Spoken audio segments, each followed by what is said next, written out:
Mesdames et messieurs, bonjour à toutes et à tous. Je suis très honoré d'être ici aujourd'hui parmi vous. Je m'appelle Robert Williams, je suis chercheur retraité et je viens d'un milieu chrétien.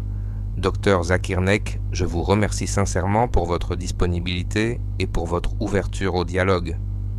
Ma question est simple, directe et honnête. Vous affirmez souvent que l'islam est une religion fondée sur la raison, la révélation, et parfois même sur des vérités scientifiques découvertes bien plus tard. J'ai entendu parler d'un chercheur américain qui se serait converti à l'islam après avoir étudié la salive des chiens et du fait que le prophète Muhammad, paix et bénédiction sur lui, aurait mis en garde contre son danger bien avant la science moderne. Ma question est donc la suivante. Comment Muhammad a-t-il pu savoir cela il y a plus de 14 siècles et que disent exactement le Coran et les hadiths à propos de la salive du chien? Au nom d'Allah, le tout miséricordieux, le très miséricordieux. Tout d'abord, cher Robert, je vous remercie pour votre question honnête, respectueuse et profondément réfléchie. Je remercie également toutes les personnes présentes ici, qu'elles soient finies musulmanes ou chrétiennes, car le véritable dialogue interreligieux ne repose pas sur la confrontation, mais sur la recherche sincère de la vérité. L'islam nous enseigne clairement dans le Saint-Coran, dans la sourate Al-Baqarah, verset 256, « Nulle contrainte en religion, car le bon chemin s'est distingué de l'égarement. » Cela signifie que nous invitons par la raison, par la preuve et par la sagesse, jamais par la force. Votre question touche à plusieurs dimensions, la dimension religieuse, la dimension historique et la dimension scientifique. Permettez-moi de les aborder une à une, de manière claire et méthodique, afin que chacun ici puisse comprendre, réfléchir et tirer ses propres conclusions. Premièrement, que dit réellement l'islam à propos du chien et de sa salive? Contrairement à certaines idées reçues, l'islam n'enseigne pas la haine des animaux. Au contraire, le prophète Muhammad, paix et bénédiction sur lui, a enseigné la miséricorde envers toute créature vivante. Dans un hadith authentique rapporté par l'imam al-Bukhari et l'imam Muslim, le prophète raconte l'histoire d'un homme qui a vu un chien haletant de soif, est descendu dans un puits pour lui donner de l'eau et Allah lui a pardonné ses péchés pour cet acte de miséricorde. Cela montre clairement que l'islam valorise la compassion envers les animaux. Cependant, l'islam distingue entre l'amour et la miséricorde envers l'animal et les règles d'hygiène et de pureté rituelle. Le prophète Muhammad, paix et bénédiction sur lui, a dit dans un hadith authentique rapporté par Muslim: « Lorsque le chien boit dans le récipient de l'un de vous, qu'il le lave 7 fois, dont une fois avec de la terre. » Ce hadith est extrêmement précis et il soulève naturellement une question logique.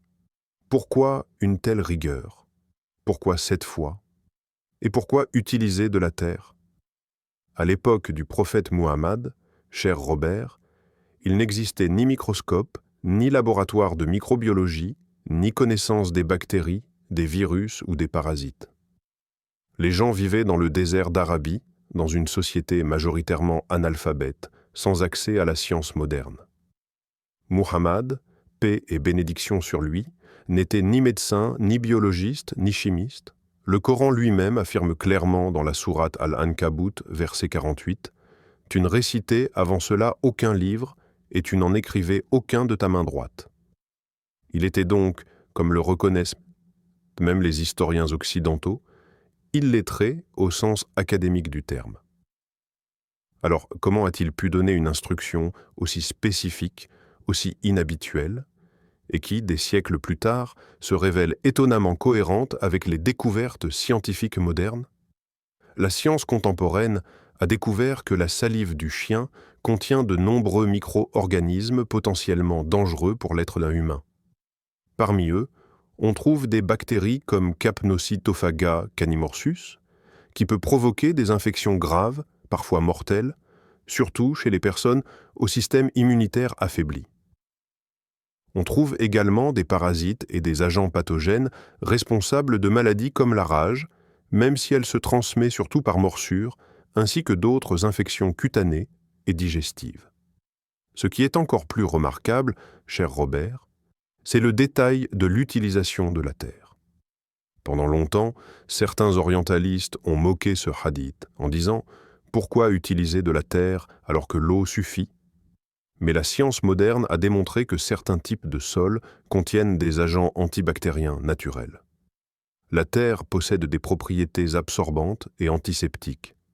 Aujourd'hui, on sait que l'argile est utilisée dans certaines thérapies médicales et cosmétiques pour ses capacités à neutraliser les toxines et à éliminer les microbes. Autrement dit, cette instruction prophétique n'est pas symbolique, elle est fonctionnelle et efficace. Le Saint-Coran nous dit dans la sourate Fusila, verset 53, « Nous leur montrerons nos signes dans l'univers et en eux-mêmes jusqu'à ce qu'il leur devienne évident que ceci est la vérité. » Ce verset est fondamental. Il ne dit pas que le Coran est un livre de biologie ou de médecine, mais il affirme que les signes d'Allah se révèlent progressivement à mesure que l'humanité avance dans la connaissance. Vous avez mentionné, cher Robert, le cas d'un chercheur américain qui se serait converti à l'islam après avoir étudié la salive des chiens. Qu'il s'agisse de cet homme en particulier ou d'autres scientifiques, le point essentiel n'est pas la personne, mais le processus intellectuel.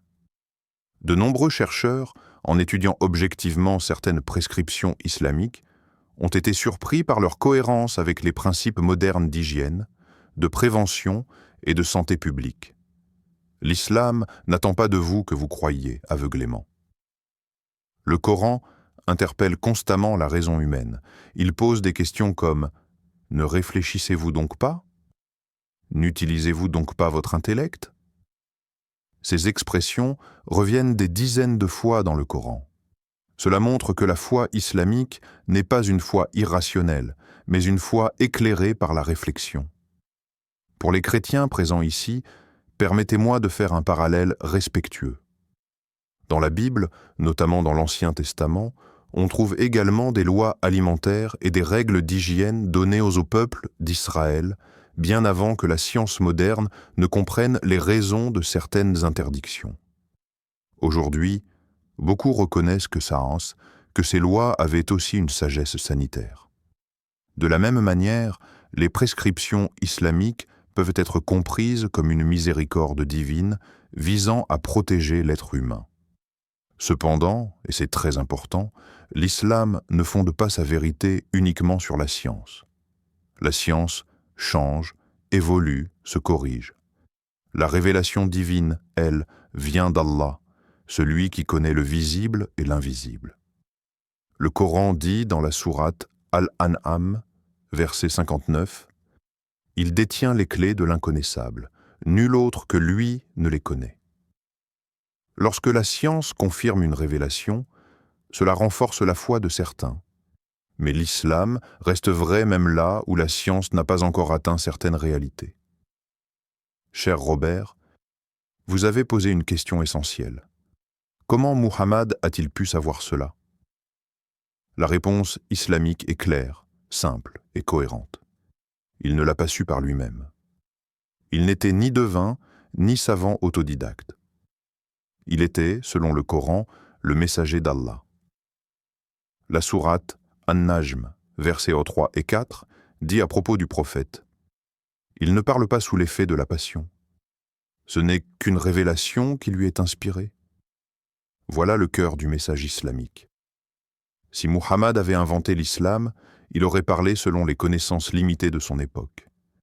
Il n'aurait pas donné des instructions aussi précises, parfois incomprises pendant des siècles, mais confirmées plus tard.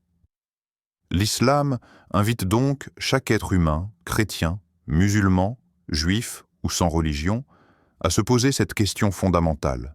Si ce message ne vient pas de Muhammad, d'où vient-il? L'objectif de ce type de discussion, cher Robert, n'est pas de vaincre l'autre dans un débat, mais d'ouvrir les cœurs et les esprits. Le Coran nous dit dans la sourate Al-Imran, verset 64, « Ô gens du livre, venez à une parole commune entre nous et vous. » Cette parole commune est l'adoration d'un Dieu unique, la recherche de la vérité et la justice dans nos relations humaines. À ce stade, j'invite chacun ici à réfléchir calmement, sans passion, sans préjugés. L'islam ne vous demande pas de renoncer à votre raison, mais de l'utiliser pleinement. Étudiez le Coran, examinez la vie du prophète Muhammad, paix et bénédiction sur lui, analysez ses enseignements et posez-vous cette question en toute sincérité. Est-il possible qu'un homme du désert, illettré, ait produit un message d'une telle profondeur spirituelle, morale et parfois scientifique, sans l'aide divine ? Avant de conclure cette première partie, je voudrais remercier encore une fois notre frère Robert pour sa question et remercier l'audience pour son écoute attentive et respectueuse. Si ce type de dialogue vous éclaire, vous fait réfléchir et vous rapproche de la vérité, alors je vous invite à vous abonner, à liker, à partager et à commenter Allah Akbar, afin que ce message de paix, de raison et de compréhension mutuelle puisse toucher encore plus de cœurs à travers le monde. Qu'Allah nous guide tous vers la vérité. En approfondissant maintenant un point essentiel que beaucoup de personnes, sincères dans leurs recherches, se posent souvent sans toujours oser l'exprimer clairement, pourquoi l'islam attache-t-il autant d'importance à des détails d'hygiène apparemment simples? Et quel lien cela a-t-il avec la foi, la spiritualité et la relation entre l'homme et Dieu?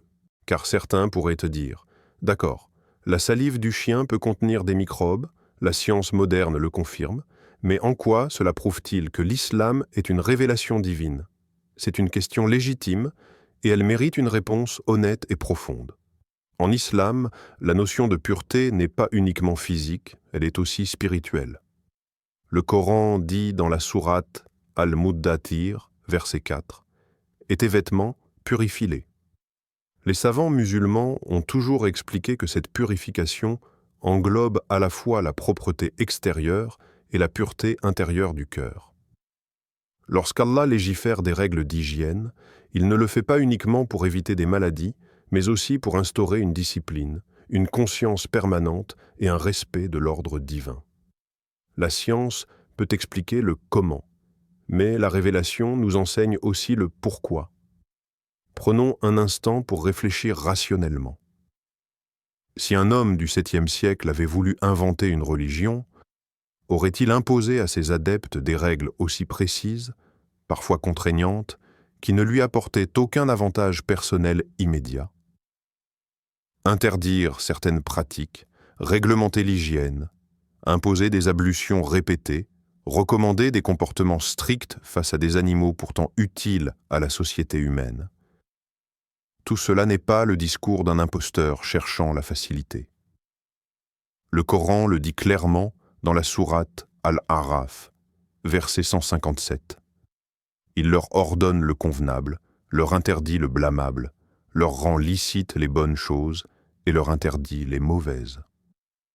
Ce verset montre que la finalité est le bien de l'être humain, même lorsque celui-ci ne comprend pas immédiatement la sagesse derrière la règle. Concernant spécifiquement le chien, il est important de corriger une confusion fréquente, notamment chez certains de nos frères chrétiens et même chez certains musulmans. L'islam ne dit pas que le chien est un animal maudit ou mauvais par nature. Le Coran mentionne même le chien de manière positive dans la sourate Al-Kahf, verset 18, lorsqu'il évoque les compagnons de la caverne et leurs chiens qui gardaient l'entrée. Si l'animal était intrinsèquement mauvais, le Coran ne l'aurait pas mentionné dans un contexte honorable. La question n'est donc pas morale, elle est sanitaire et rituelle. Lorsque le prophète Muhammad, paix et bénédiction sur lui, a parlé de la salive du chien, il n'a pas donné une opinion personnelle, il a transmis une instruction. Et cette instruction est restée inchangée pendant plus de 14 siècles. Aujourd'hui, la science commence seulement à comprendre la complexité du microbiome animal, les zoonoses, et les risques invisibles qui accompagnent certaines interactions. Cela nous rappelle un autre verset fondamental du Coran, dans la sourate Al-Baqarah, verset 216. Il se peut que vous détestiez une chose alors qu'elle est un bien pour vous, et que vous aimiez une chose alors qu'elle est un mal pour vous. Allah sait, et vous ne savez pas. Cette humilité intellectuelle est au cœur de la démarche islamique. Le croyant n'adore pas la science, mais il ne la rejette pas non plus. Il comprend que la science est un outil, tandis que la révélation est une guidance. Lorsque les deux se rejoignent, cela renforce la réflexion. Lorsqu'elles semblent diverger, le musulman sait que la connaissance humaine est limitée. Et cela, même de nombreux scientifiques honnêtes le reconnaissent aujourd'hui. Revenons maintenant à l'exemple du chercheur américain que vous avez mentionné. Sans entrer dans les détails biographiques, car chaque chemin vers la foi est personnel, ce qui est frappant dans ce type de témoignage, c'est la méthodologie. Ces personnes n'ont pas commencé par croire, puis chercher des preuves. Elles ont souvent commencé par étudier, analyser, critiquer, parfois même dans une intention sceptique. Et c'est précisément cette démarche que le Coran encourage. Dans la sourate Yunus, verset 101, Allah dit « Regardez ce qui est dans les cieux et sur la terre ». Le Coran ne dit pas « Fermez les yeux », mais au contraire, « Observez, examinez, réfléchissez ». Lorsque quelqu'un découvre qu'une règle religieuse, formulée dans un contexte ancien, se révèle cohérente avec des découvertes modernes, il se pose naturellement la question de l'origine de cette règle. Était-ce une coïncidence? Était-ce une intuition géniale? Ou était-ce, comme le dit l'islam, une révélation provenant de celui qui a créé l'homme, l'animal et les lois biologiques qui les régissent? Cette question n'est pas émotionnelle, elle est rationnelle. Il est également important de comprendre que l'islam n'est pas venu pour s'opposer aux autres religions révélées, mais pour les confirmer dans leur message fondamental de monothéisme. Le Coran dit dans la sourate Al-Maïda, verset 48, « Nous avons fait descendre vers toi le livre avec la vérité, pour confirmer le livre qui était avant lui et pour prévaloir sur lui. » Cela signifie que l'islam reconnaît l'origine divine de la Torah et de l'Évangile, tout en affirmant que le Coran est la dernière révélation préservée dans son intégrité. Ainsi, lorsque des chrétiens entendent parler de prescriptions islamiques liées à l'hygiène ou à la pureté, ils ne devraient pas les voir comme étrangères ou hostiles, mais comme faisant partie d'une continuité spirituelle. Jésus, paix sur lui, a lui-même insisté sur la pureté du cœur et sur l'obéissance à Dieu. Le désaccord ne porte pas sur la valeur morale, mais sur la compréhension de la révélation finale. Un autre point mérite d'être souligné ici. L'islam ne prétend pas que chaque prescription religieuse doit être prouvée scientifiquement pour être valable. Ce serait une erreur méthodologique. Si demain une théorie scientifique change, la révélation ne change pas. Mais lorsque la science honnête rejoint la révélation, cela devient un signe parmi d'autres. Le Coran ne dit pas que ces signes convaincront tout le monde, mais qu'ils suffiront à ceux qui réfléchissent sincèrement. Sourate Al-Ankabut, verset 49. Mais ce sont plutôt des versets évidents dans les poitrines de ceux à qui le savoir a été donné. En parlant de la salive du chien, le prophète Muhammad, paix et bénédiction sur lui, n'a pas cherché à impressionner. Il a transmis une règle simple, applicable par tous, riches ou pauvres, savants ou illettrés. L'islam est une religion universelle. Une révélation divine authentique ne peut pas dépendre d'un laboratoire sophistiqué pour être mise en pratique. Et pourtant, malgré cette simplicité apparente, elle contient une profondeur qui se révèle avec le temps. Je voudrais maintenant attirer l'attention sur un aspect de souvent négligé dans ces discussions, l'éthique de la responsabilité. En islam, l'être humain est responsable non seulement de sa foi, mais aussi de sa santé, de celle de sa famille et de sa communauté. Prévenir vaut mieux que guérir. Cette logique est aujourd'hui au cœur de la médecine moderne et de la santé publique. 14 siècles auparavant, l'islam l'avait déjà intégré dans son cadre religieux, non pas sous forme de recommandations optionnelles, mais de règles claires. Cela nous amène à une réflexion plus large. Si l'islam s'est révélé exact dans des domaines que l'homme ne pouvait pas connaître à l'époque, n'est-il pas raisonnable de se demander s'il ne dit pas aussi la vérité dans des domaines que l'homme n'a pas encore pleinement explorés, comme le sens ultime de la vie, la finalité de l'existence et la responsabilité après la mort? Le Coran ne se limite pas à l'hygiène ou à la morale. Il répond aux grandes questions existentielles que toutes les civilisations se sont posées. Allah dit dans la sourate Ad-Dariyat, verset 56, « Je n'ai créé les djinns et les hommes que pour qu'ils m'adorent. » Ce verset donne une direction claire à la vie humaine. Et lorsqu'on comprend cette direction, les règles, même celles qui semblent mineures, prennent un sens global. Elles deviennent des éléments d'un système cohérent et non des interdictions arbitraires. Ainsi, le sujet de la salive du chien n'est pas un simple détail marginal. Il est un exemple parmi d'autres qui illustre la nature du message islamique, un message qui relie le visible et l'invisible, le corps et l'âme, la raison et la révélation. Et c'est précisément cette cohérence qui a interpellé et continue d'interpeller des chercheurs, des penseurs et des gens ordinaires à travers le monde, toutes religions confondues. Si nous poussons encore plus loin la réflexion, nous constatons que cette question de la salive du chien n'est pas isolée dans l'islam, mais qu'elle s'inscrit dans une vision globale extrêmement cohérente de la vie, du corps humain et de la relation entre l'homme et son créateur. Car l'islam ne segmente pas l'existence en compartiments séparés, le spirituel d'un côté, le matériel de l'autre. Tout est lié. La foi influence le comportement influence la santé, et la santé influence la capacité de l'homme à accomplir son rôle sur terre. Le Coran insiste constamment sur cette cohérence. Dans la sourate Al-Mu'minun, verset 51, Allah dit « Ô messager, mangez de ce qui était licite et accomplissez de bonnes œuvres. » Remarquez l'ordre, le licite, puis les bonnes œuvres. Cela montre que la pureté de ce que l'on consomme, de ce que l'on touche, de ce avec quoi on interagit, a un impact direct sur la dimension spirituelle de l'être humain. Ainsi, lorsqu'un musulman applique une règle liée à l'hygiène, il ne se contente pas de protéger son corps, il discipline aussi son âme dans l'obéissance consciente à Dieu. Certains pourraient en dire « Mais pourquoi l'islam ne donne-t-il pas directement l'explication scientifique ?»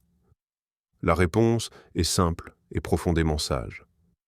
Si le Coran et les hadiths avaient qu'à parler de bactéries, de virus ou de cellules microscopiques, ce message aurait été incompréhensible pour les générations passées. Or, une révélation divine authentique doit être valable pour toutes les époques. L'islam donne des principes applicables immédiatement, tout en laissant à la science humaine le soin de découvrir progressivement les mécanismes sous-jacents. C'est pour cela que le Coran se présente comme un livre de guidance et non comme un manuel technique. Allah dit dans la sourate Al-Isra, verset 82, « Nous faisons descendre du Coran ce qui est une guérison et une miséricorde pour les croyants. » Cette guérison n'est pas uniquement spirituelle. De nombreux savants musulmans ont expliqué qu'elle inclut aussi une guérison morale, sociale et parfois même physique à travers les règles de vie qu'il propose. Lorsqu'un système religieux réduit les risques sanitaires, protège la dignité humaine et encourage la prévention, il participe indirectement à cette guérison globale. Il est également important de comprendre que l'islam ne diabolise pas la nature. Les animaux, y compris le chien, font partie de la création d'Allah. Le Coran dit dans la sourate Al-An'am, verset 38, « Il n'y a pas de bête sur terre, ni d'oiseau volant de ses ailes qui ne soient non des communautés comme vous. » Ce verset montre que les animaux ont leur place, leur rôle et leur dignité. Mais chaque créature a aussi ses caractéristiques propres.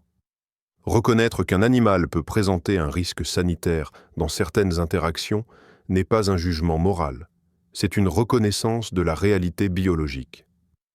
Dans l'histoire islamique, cette compréhension a conduit à des avancées remarquables en médecine, en hygiène et en santé publique bien avant l'Europe moderne. Les hôpitaux musulmans médiévaux appliquaient des règles strictes de propreté, d'isolement des malades et de prévention des infections. Tout cela s'enracinait dans une vision religieuse où la propreté était considérée comme une partie intégrante de la foi. Le prophète Muhammad, paix et bénédiction sur lui, a dit dans un hadith rapporté par Muslim, « La propreté est la moitié de la foi ». Ce n'est pas une métaphore poétique, c'est une déclaration de principe. Lorsqu'un chercheur moderne découvre, parfois avec étonnement, que certaines pratiques islamiques correspondent à des principes scientifiques avancés, il ne s'agit pas d'un miracle isolé, mais d'un modèle répétitif. On observe la même chose dans les règles alimentaires, dans le jeûne, dans les ablutions, dans la circoncision masculine et dans bien d'autres aspects. La question honnête devient alors: combien de coïncidences faut-il avant de reconnaître qu'il ne s'agit peut-être plus de coïncidences?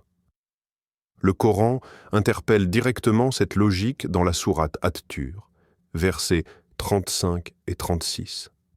Ont-ils été créés à partir de rien, ou sont-ils eux-mêmes les créateurs? Ont-ils créé les cieux et la terre? Mais ils n'ont plutôt aucune certitude. Ces versets invitent à une réflexion rationnelle, presque philosophique, sur l'origine, la cause et la cohérence de l'existence.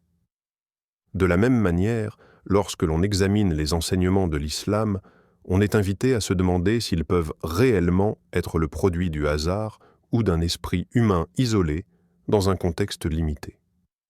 Un autre aspect fondamental à souligner est la dimension éducative de ces règles. L'islam éduque l'individu à la discipline, à la maîtrise de soi et à la conscience de Dieu dans les gestes quotidiens. Laver un récipient 7 fois après le contact avec la salive du chien n'est pas un acte automatique vide de sens. C'est un rappel que chaque action, même la plus banale, peut être transformée en acte d'adoration lorsqu'elle est accomplie par obéissance à Allah. Cette dimension spirituelle est souvent absente des approches purement matérialistes. Dans le dialogue entre l'islam et le christianisme, ce point est particulièrement intéressant. Le christianisme met fortement l'accent sur l'amour, la foi et l'intention du cœur. L'islam partage ces valeurs, mais y ajoute un cadre pratique détaillé qui traduit ces intentions en actions concrètes. Ce n'est pas une contradiction, mais une complémentarité. Le Coran dit dans la sourate Al-Asr, par le temps, « L'homme est certes en perdition, sauf ceux qui croient, accomplissent de bonnes œuvres, s'enjoignent mutuellement la vérité et s'enjoignent mutuellement l'endurance. » La foi seule ne suffit pas, elle doit se manifester par des actes. Ainsi, lorsque des non-musulmans observent certaines règles islamiques et les jugent excessives ou archaïques, c'est souvent parce qu'ils les analysent hors de leur contexte global. Pris isolément, un détail peut sembler étrange. Inséré dans l'ensemble du système islamique, il devient logique et cohérent. C'est exactement comme une pièce de puzzle. Seule, elle ne signifie pas grand-chose, mais lorsqu'elle est placée à la bonne position, elle révèle une image claire. Ce sujet nous amène aussi à une question plus profonde sur la source du savoir. Dans la vision islamique, toute connaissance véritable vient en fin de compte d'Allah. La science humaine n'est pas rejetée, mais elle est considérée comme une découverte progressive de lois déjà existantes.